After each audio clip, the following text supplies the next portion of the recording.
Hello beer tubers and welcome to another beer review with me, Peter, the Master of Hoppage, today joined by Brett of Anomyces and Tobias. Reviewing another Alefarm beer. So this is Nordic Grape. I already reviewed the first release of this beer, which I adored, and this is the second release. Supposedly a little bit more sour. I actually bought a lot of bottles of this because I brought it on my US trip to share with fellow beer tubers. The only one who reviewed a bottle so far is Darwin.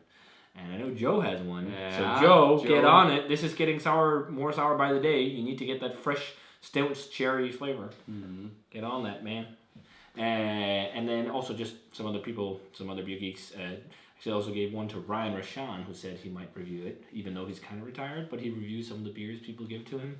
So Ryan.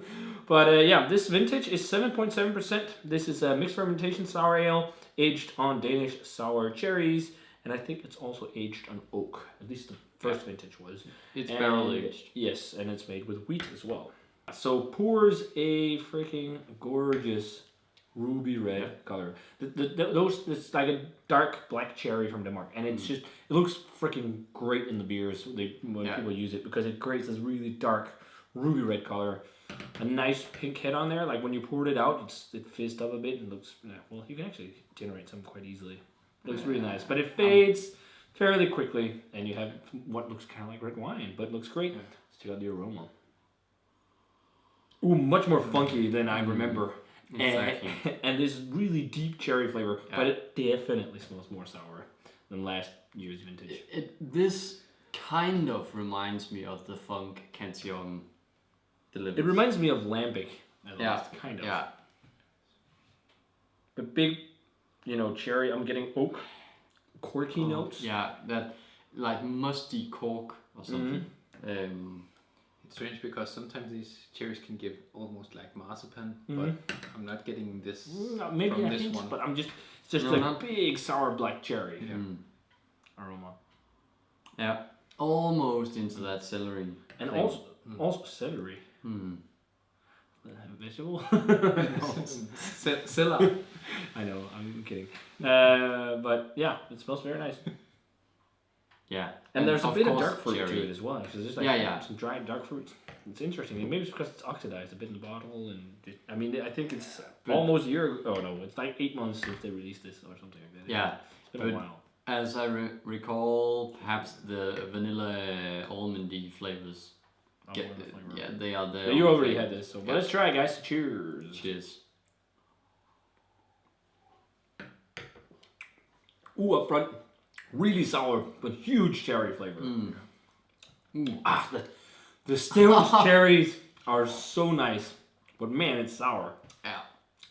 Ooh, this is puckering. It has a really nice, in my opinion, balance between the sweetness from the cherries and then the sourness. Second sip, when your palate adjusts, it's so nice. It's like reminding me of like cherry wine. I just had it this weekend. And the almond and the vanilla, the almond especially pulls through on the flavor right now. You can still get bottles of this. I need to bring a bottle of this for Christmas Eve for the Rieselmann.